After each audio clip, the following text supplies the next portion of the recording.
So, this week we've been remiss in 2016, assuming we have to document this for posterity, that in getting out new episodes. So a lot has happened in the world of music, music specifically. So we wanted to just spend a few minutes talking about Prince. Yeah. And we didn't get a chance to, unfortunately, do it in real time when that happened, but we both have some pretty fond memories of his impact on us. Yeah, aside from one of the other great musicians that also died, David Bowie. Yeah, so yeah. We just want to. And unfortunately, this year has been brutal so far. But Prince was. I don't know, for me, Prince was one of my favorite singers. I mean, Prince, Michael Jackson. Michael Jackson dying is one thing, but Prince just a shock because it was sudden and I don't know, necessary or unnecessary for it to happen. But I as a younger kid, watching Prince and listening to his music, it was something to me that was just different. Right, totally. About unique. His music, the way he played, the way he looked on stage, the way he the women that he had around him, the way he could sing his songs, then turn around and write for other people, and you never know that he wrote songs for other people and never knew that they were his until years later you find out it was. And the differences between them, I mean, you could hear a Prince song, not hear Prince singing it, but hear the music and know it was Prince. Sure. Right absolutely. from there was no mistaking. Yep. Whereas other artists nowadays, or sometimes even back then, they sing, or rather you'd have to wait to hear them sing to try to figure out who this song belonged to. But for Prince, his signature was all over the song. So for me and I guess a lot of other people to know that you don't get that you won't get that anymore. It's just kind of disheartening. I think when we were recording this, I actually used him as an example of ad-lib, and that was when he was alive, right? I mean, that was only a couple months ago, 3-4 months ago. But I had the same feeling. I remember Will and I grew up very differently in terms of what we listened to. Right. But even though I was into metal, I still listened to Prince, which it was just he was undefinable in terms of some artists you actually will just and they transcend all sorts of musical genres. And no one ever looked at you, no matter what you listened to or what you were weird like into. No one ever questioned that, right? Because it was just almost like, how could you not? Especially if you're a musician, right? Because you had to listen to something. He was a Renaissance man. I was kind of didn't know about his recording studio in his house. Yeah, in his house. And all the things, and all the instruments he played, and I didn't know any of that. He played almost every instrument that he could. He played almost every instrument, and a lot of them were self-taught. So he didn't even have to. I don't know if everything that he played was self-taught, but a majority of his. He was proficient enough to put it on an album. And he, as I understand it, recorded at least one song a day.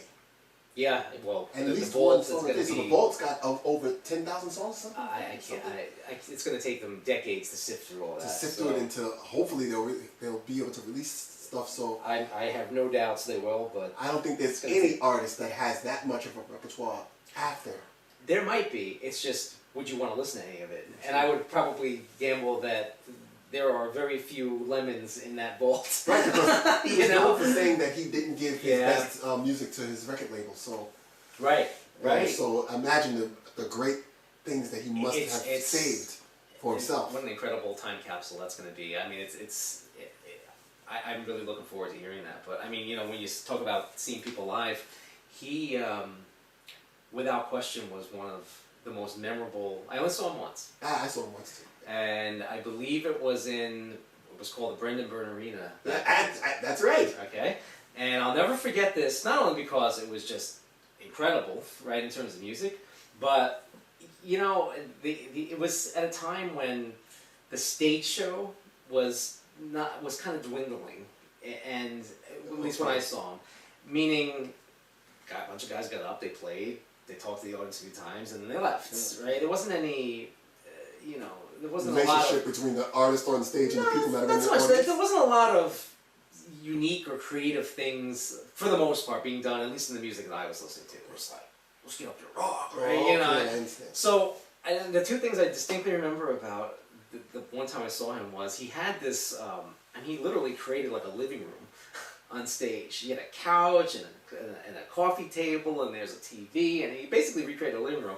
And he invited, I'm assuming, some random girl out of the audience to sit with him in the living room as he was like there just playing his guitar and singing a song. And I'm like, this is freaking surreal, right? So it was really cool. But then, like, I remember the show being in two parts. I mean, he played for so long that it was kind of like almost an intermission. And the second part of the show was just him on a bar stool almost, just playing acoustic songs. Like he did a little Rick Corvette acoustic, right, and everything. And it's almost like I felt like I was going to be pissed that I didn't hear it played with the band and everything. But then I was like, this is wild. What was really cool about it was 2 or 3 songs into it, and I don't exactly remember it, but the chair started moving, right? So his chair. It was just like a bar stool, and it started turning like this, right?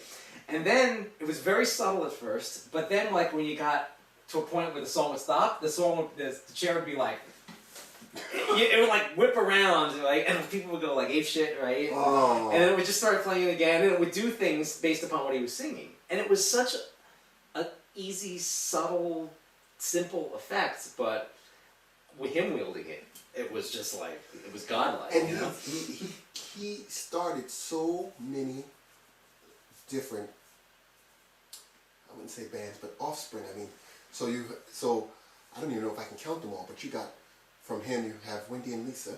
Yeah. You have Apollonia. You have Vanity, Vanity 6, which Vanity also died. Yeah. Both of them died, and they were both the same age and a couple months apart. I believe they're the same age. Yeah.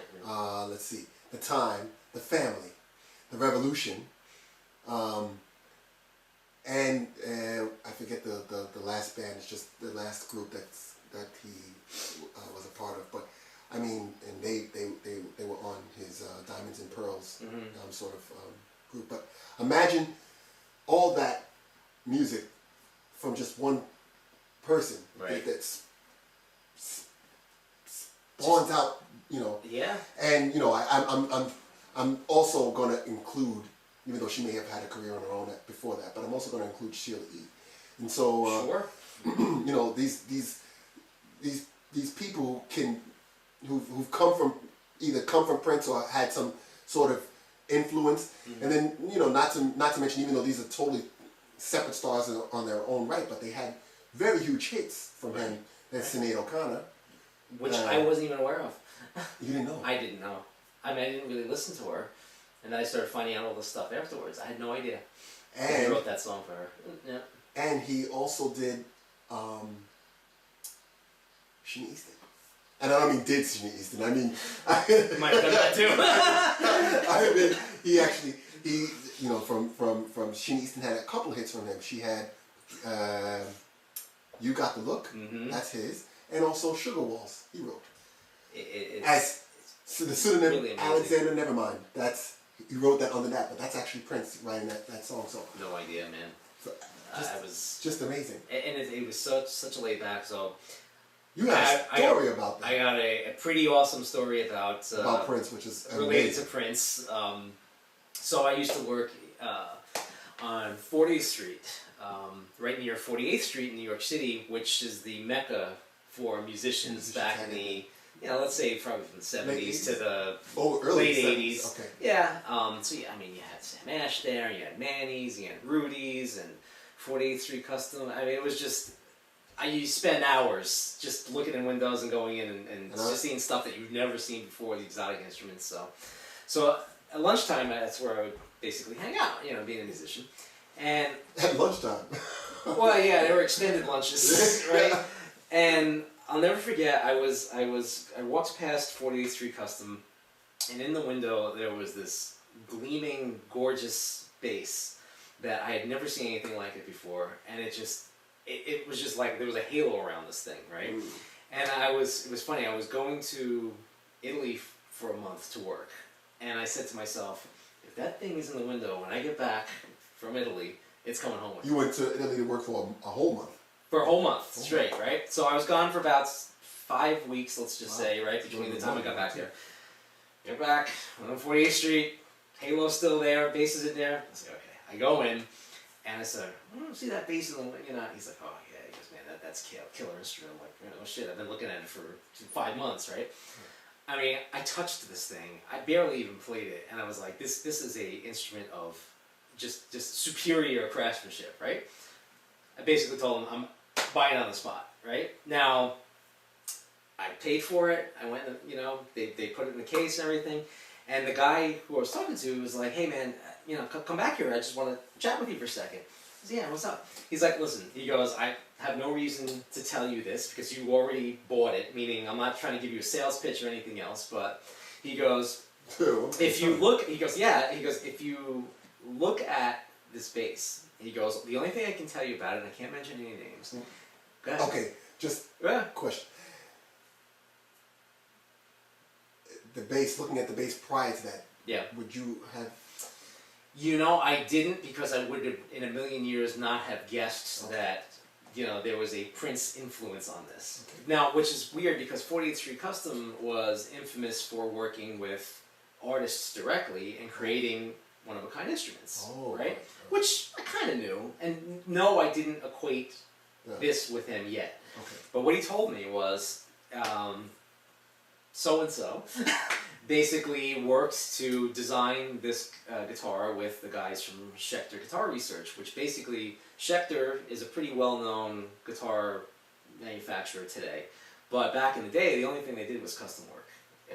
And they were phenomenal they were one-off phenomenal instruments that they would make based upon interaction with artists, right?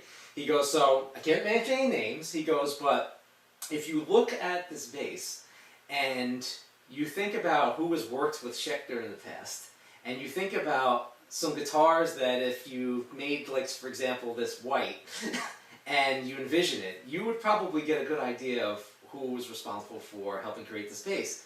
And it took me like 3 seconds, I'm like, I was like, get the fuck, right, get. He's like, he goes, he worked with them, he never picked it up, and we talked to him, he's like, yeah man, he goes, I'm on the tour, blah, blah, blah, he goes, I'm not going to be able to get in, and he never came in for it, so he gave him permission to sell it. He gave him permission to sell it? Gave him permission to sell it, and I've got it. So, I'm not bragging or anything, but if you want to see it, this is one of a kind. Let's show you the beastie. Oh, that's fantastic. Let's unveil the puppy. Look at that.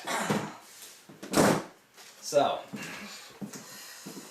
without question, if you can't tell that that's... Look at this bass, you could see the influence that he had back in the day, right? Now, what's interesting is Schecter, you know his white guitar? Yes. Right? That's a Schecter. Okay. They made that as a custom one-off for him.